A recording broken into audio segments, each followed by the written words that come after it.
Lalaking hindi nagbayad ng utang sa GCash, arestado sa kasong estapa. So, pag-usapan natin at talakayin natin itong trending topic na ito sa viral talaga sa Facebook pages, sa mga Facebook, no? Pero bago ang lahat ay maglalambing ako na paki-subscribe po ang aking channel, Johnny Depp.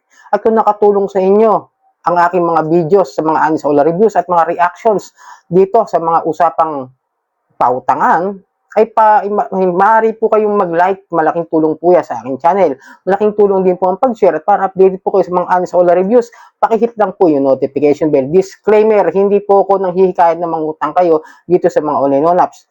Ako lang po ay sumisilip at nagre-review upang makapagbigay ako sa inyo ng tamang expectation, tamang heads ups, tamang information na may babahagi ko sa inyo dito sa mga OLA na sinusubukang applyan kung paano ang kanilang proseso ng pagpapautang at ang proseso ng kanilang paningin. At uulitin ko, hindi rin po ako nanghihikayat na huwag magbayad ng utang. Ang utang ay utang at ito ay responsibilidad. Okay? Pag-usapan natin to, lalaking hindi nagbayad ng utang sa GCash, arestado sa kasong estapa. Okay, sige, sabihin natin hindi nakapagbayad ng utang. Matik na ba yan talaga na pag ang isang lending company ba ay legit, maaari na magpakulong? Maraming nagtatanong sa akin din ng ganyan, no? Nasagot ko na to sa isa kong channel, no? Sa aking main channel ni Janitor, but which is, eto, pinangalanan na kasi kung ano yung lending app na yan. So, pag-usapan natin si GCash. Si GCash, may utang din ako dyan in the past few years. Pero malit lang naman, hindi naman katulad nito sa Ginoo na nagkaroon ng utang na nagsimula raw noong 2024, isa siyang magsasaka, at di ko napapangalanan, pero I doubt talaga na maaari kayong makulong dahil sa utang. Kasi medyo misleading yung title, di ba?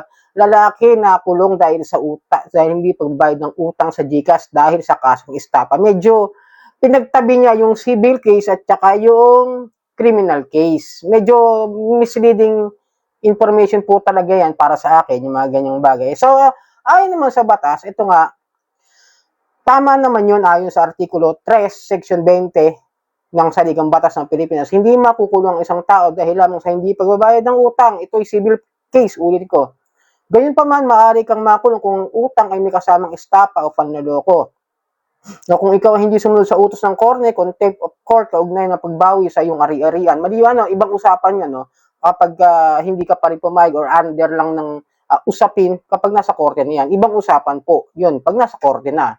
Pero tandaan niyo, wala pong nakukulong sa utang. Ngayon, yung binabanggit kasi niya na kasong estapa, pumapasok po kasi doon yung issue na yung Ginoo kasi ay napag-alaman na yung kanyang manugang o anak ang binabanggit binenta raw yung SIM card. So, in the first place, may utang siguro na ginamit yung manugang o yung anak niya. Linawin lang natin, no? Ginamit siya, siguro pinapicture yung sa unang mga pag-apply, no? And then after that, nakautang nga ng ganung kalaking halaga, tapos di na nabayaran, tapos binenta pa yung SIM card. Though yung SIM card ngayon, nung Ginoo na nakarehistro sa pangalan niya, is siguro ginamit sa mga fraudulent activities. Sabihin na natin na napansin ni GCash na mayroon ng mga inappropriate activities na ginagawa using the SIM card na register na yan. Tapos GCash account niya yung ginagamit. Maaaring may pumapasok ng mga transaksyon na parang hindi yata tugma para doon sa kalakaran o sa sistema o sa proseso ng GCash. Maaaring may binabagsak ng mga pera doon sa bumili.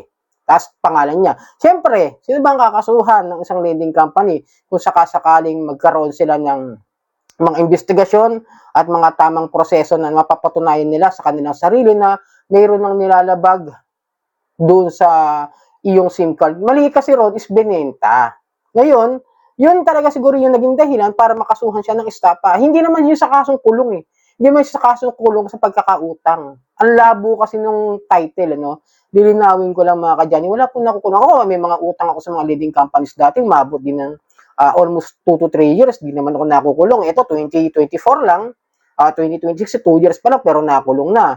Siguro talagang inalam ng company, ng lending company, yung senaryo at napatunayan talaga may mga fraudulent activities na kawawa nga lang kasi yung Ginoo dahil siya yung nakapangalan No, nakakalungkot ng isipin na yung tao na ginamit lang o maaring nagamit lang, siya ngayon yung nagdurusa. Sana yung manugang, yung anak, is magpaliwanag rin na, ayun nga, ayun ng, tapos hanapin yung bumili ng SIM card at isama ron sa mga kakasuhan ng GCash, di ba? Kaya medyo maging maingat din tayo sa pangungutang. Nahuhulog yung upuan ko. Sensya na. No, maging maingat din po tayo sa pangungutang. Tandaan nyo, hindi porket walang nakukulong sa utang, iaabusuhin po natin. Maging matalino rin po sana tayo, maging maingat din po sana tayo na huwag tayong basta-basta uutang kung di natin naiintindihan yung kanilang mga procedures, process, o yung kanilang sistema. Kasi mahirap yung porket may problema sa pera, utang tayo kagad. Ako, medyo nagiging maingat din ako pag sumisilip ako sa mga online loan app, sinisilip ko kung paano ba sila, kung legit ba sila, kung okay ba sila, kung may history ba sila, kung may review ba sila, at bumababa talaga yung upuan ko, nawawala ako sa camera. No, yun lang po, no.